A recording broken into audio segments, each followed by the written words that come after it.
Hello friend, नमस्ते। स्वागत है मेरे चैनल में। आइए सुनते हैं सोहर गीत। अपनी महलिया रानी रुकुमिणी अहकी रोवे डहकी रोवे हो। अपनी महलिया रानी रुकुमिणी डहकी रोवे हो। आरे कवन करम आसे चुकनी ललन गोदिया नहीं खेले हो। आरे कवन करम आसे चुकनी ललन गोदिया नहीं खेले हो। मुखहु न बोले यशोदा मैया कृष्ण जी पराया भैले हो। आरे राधा रानी भैली बैरनिया मेरी चैया बोलिया बोलेली हो। आहो राधा रानी भैली बैरनिया मेरी चैया बोलिया बोलेली हो।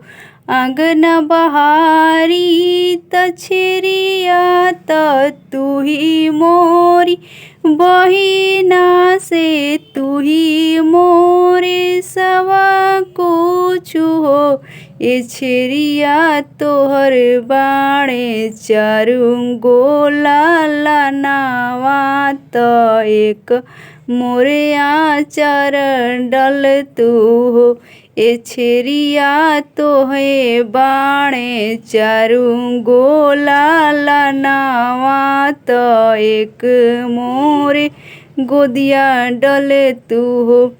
बोलिया त ए रुकुमिणी बोले लू बोलहू न जाने लू हो। बोलिया त ए रानी बोले लू बोलहू न जाने लू। रानी कोखी के जन्म के लालनवा दिहल नाही जाइनु हो। रानी कोखी के जनमल होरिलावा दिहल नाही जालानु हो। भोले रानी घर से निकाली देबू देश से छोड़ाई देबू हो। भोले रानी घर से निकाली देबू देश तू छोड़ाई देबू हो।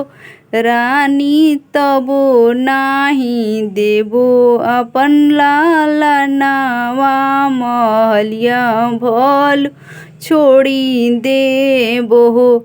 ए रानी तबो नाही देबो अपन लालनावा महलिया भलू छोड़ी देबो हो। अरे कवन कलमिया से विधना मोरे लिखले करमावान हो। अरे कवन कलमिया से विधना मोरे लिखले करमावान हो।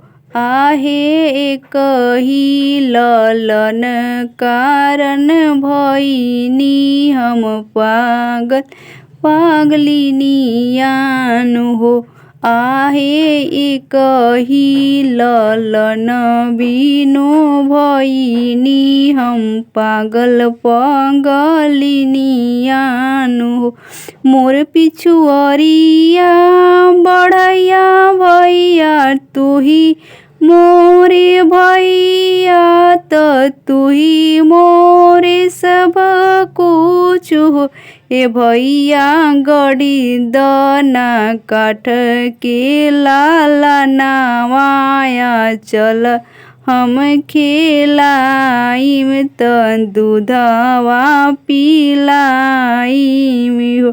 ए भैया गड़ी दना काट के लाला नावा त गोदी में खिलाई में दूध हम पिलाई में ठेले कदम के गछिया त काठ के ललन गढ़ले हो बैठले कदम की गछिया त काठ के ललन गढ़ले हो आरे डाली दिहले रुकुमिन के गोदिया त रुकुमिन खिलावे लगली हो आरे डाली दिहले रुकुमिन की गोदिया त रुकुमिन खिलावे लगली छाती